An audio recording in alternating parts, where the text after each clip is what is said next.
समझी रखता हूँ।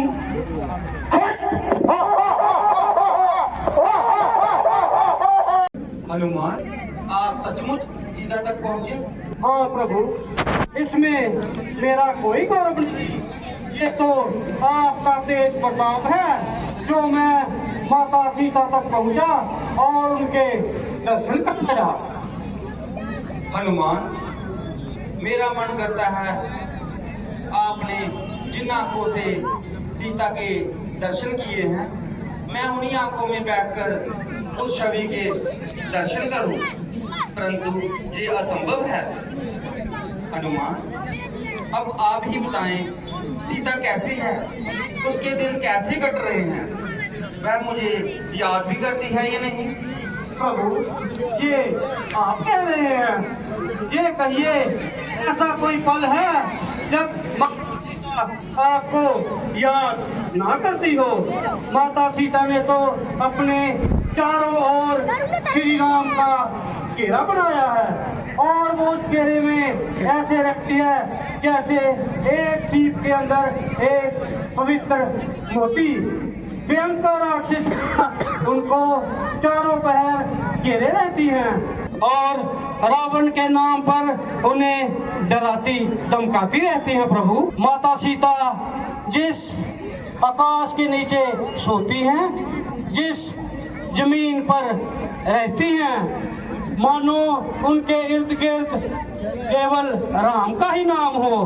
अगर उनके साथ राम का नाम ना होता तो शायद आज माता सीता जीवित ना होती। प्रभु, माता सीता का शरीर तो निस्तेज हो गया है और उन्होंने अपना शरीर त्यागने का मन बना लिया था।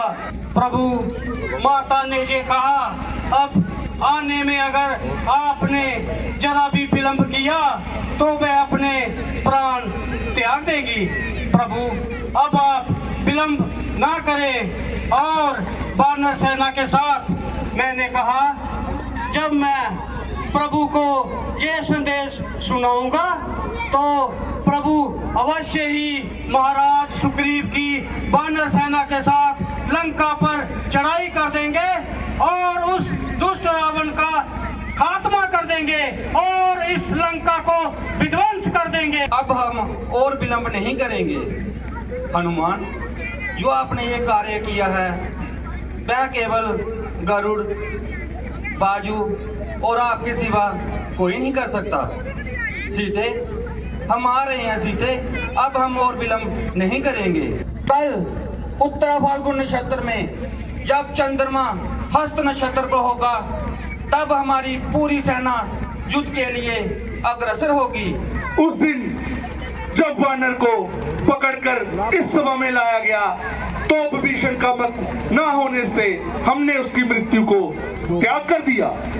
वही भूल करती महाराज, उसी दिन उस ढीठ बंदर को मार दिया जाता तो आज ये समस्या उत्पन्न ही ना होती, ना वो जीता वापस जाता, ना शत्रु को हमारे वेद पता चलते। अभी भी कौन सी समस्या इतनी जटिल हो गई है महाराज? समुद्र के उस पार आ जाने का अर्थ ये नहीं कि वो 400 कोस अर्थात 100 योजन का विशाल एवं दुर्गम समुद्र लांघकर सेना समेत लंका आ जाएंगे। युद्ध भूमि में भी केवल आप और शूर्पणखा ही बाकी बच सके थे। महाराज, हमें इस बात पे भी ध्यान देना होगा कि शत्रु का दूत 100 समुद्र लांघ के लंका नगरी आ पहुंचा था, अर्थात लंका का मार्ग अब उनके लिए दुर्गम नहीं रहा। पिताश्री, हमारे गौरवशाली राक्षस जाति में ये विभीषण काका ही हमेशा अलग लाज लाते हैं। क्षमा क्षमा लंकेश्वर, क्षमा। श्री राम, विभीषण, शत्रु को श्री लगा के संबोधित मत करो। क्षमा क्षमा लंकेश्वर। तुम्हारे सिवा किसी और ने ये राग लापा होता तो भी अपने प्राणों से हाथ धो बैठता। हे लंकेश्वर, इस समय मैं आपसे प्रार्थना करता हूँ कि माँ सीता को आदर सहित प्रभु श्री राम को लौटा दें, इससे आपका ही मान पड़ेगा। मान पड़ेगा नहीं, तीनों लोग हम पर हंसेंगे। विभीषण, वीर पुरुष जो एक बार कदम उठा लेता है, उसे पीछे हटाने में उसकी वीरता को दाग लगता है। नहीं भ्राताश्री, मैं सदा आपका भला ही चाहता आया हूँ। मैं आपका आदर अपने पिता समान करता हूँ। हे लंकेश्वर, मैं इस समय आपके चरणों में प्रभु श्री राम जी की संधि रखता हूँ।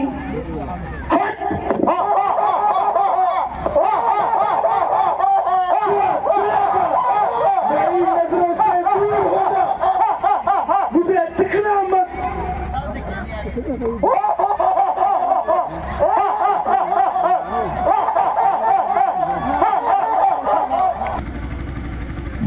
हे अंगद, तुम मुझे आदरपूर्वक मेरे संग लाए जाए। जो आज्ञा महाराज। श्री रघुवीर ने आपकी भेंट स्वीकार कर ली है और आपको अपने पास बुलाया है। चलिए।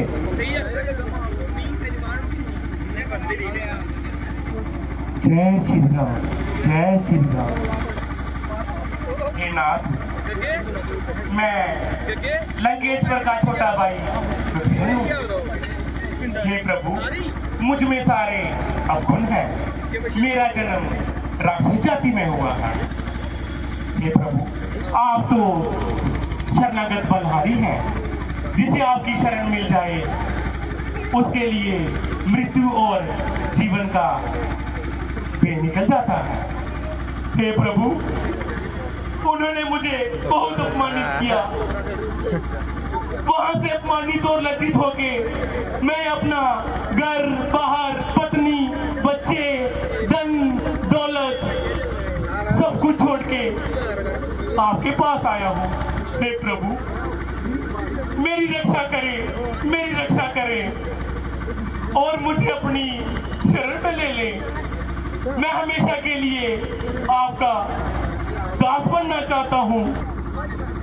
आप हमारे शत्रु को त्याग कर हमारे पास आए हैं, अतः आप हमारे मित्र हुए, इसलिए मित्र का स्थान ग्रहण करें। हे प्रभु, मैं तो आपके पास सेवक बनने आया था, परंतु आपने एक ही क्षण में मुझे मित्र बना लिया। आप महान हैं प्रभु, आप महान हैं। आपकी जो गाथाएं मैंने सुनी थी, आपसे मिलके उससे भी ज्यादा देखने को मिला। आप महान हैं प्रभु, आप महान हैं।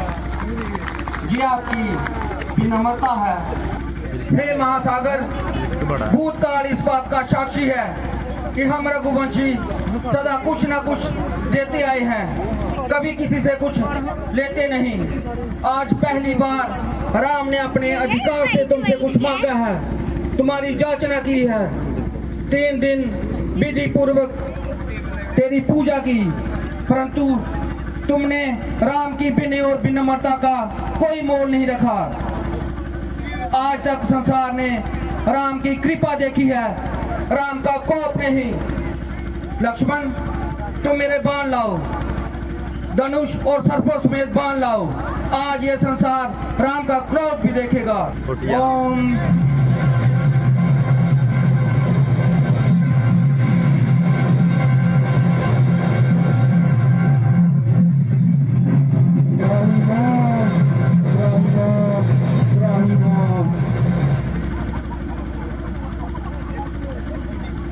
क्षमा करें प्रभु, क्षमा करें, मेरे अवगुण क्षमा करें। आपकी पूजा और विनय के उत्तर में मैंने अपना स्थान छोड़कर आपको मार नहीं दिया।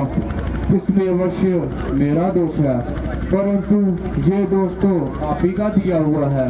आपकी प्रेरणा से माया ने, प्रकृति ने जड़ और चेतन की सृष्टि की उत्पत्ति की है। उसी ने जड़ और चेतन की भिन्न भिन्न मर्यादा को निर्धारित किया है। हम 5 तत्व अर्थात आकाश, पृथ्वी, अग्नि, वायु और जल इस सृष्टि के मुख्य आधार हैं। इन 5 के गुण, स्वभाव और मर्यादाएं आपकी स्वीकृति से ही निश्चित की गई है।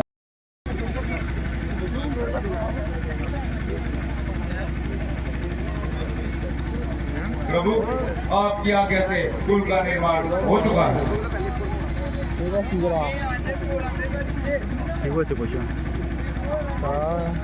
lalu gitu.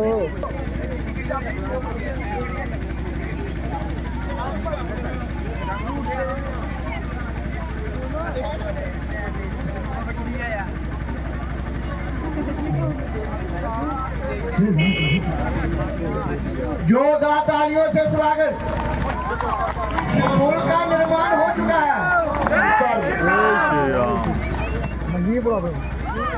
महाराज, सभ्य देशों के राज दरबारों का ये विधान है कि दूसरे राज्य से आए हुए राजदूत का आदर कर पहले उसे उसका आसन दिया जाता है, फिर उससे उसके आने का कारण पूछा जाता है। क्या आपको ये भी नहीं ज्ञात?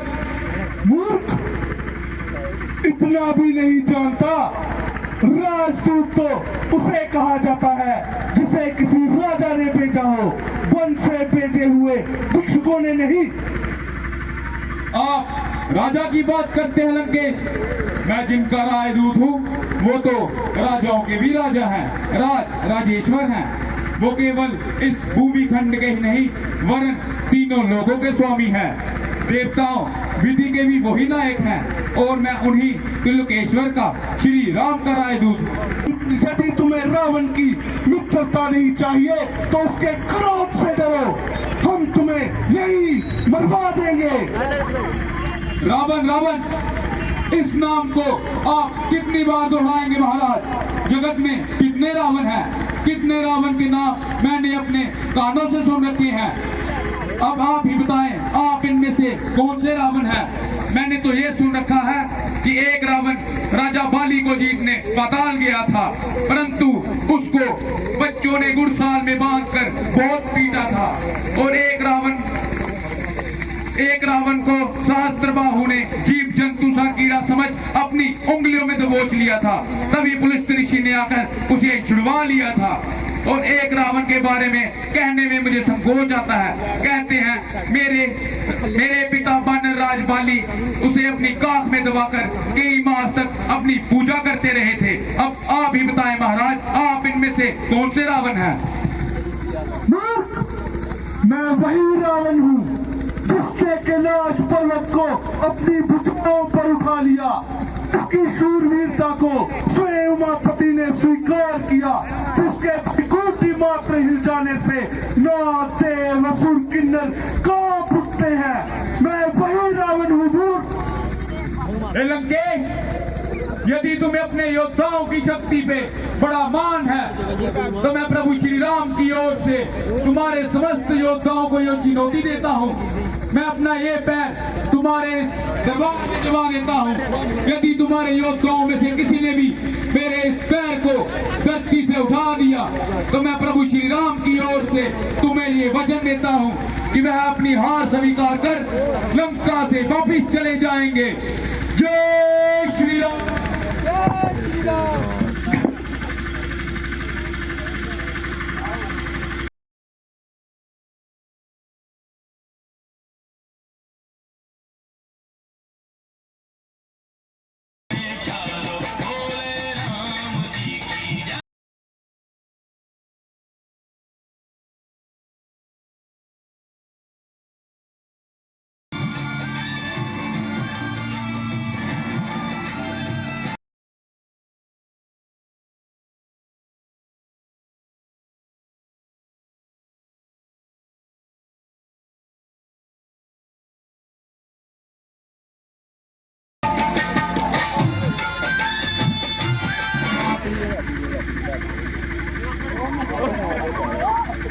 मूर्ख, मेरे चरण क्या पकड़ता है? चरण पकड़ने ही है तो जाके प्रभु श्री राम के चरण पकड़ो, जिनके चरणों में मुक्ति का द्वार है। मैं तो तुम्हें अब भी यही कहूंगा कि प्रभु श्री राम के पास चले जाओ और उनसे क्षमा याचना कर लो, वरना आपका अंत बहुत कठोर है।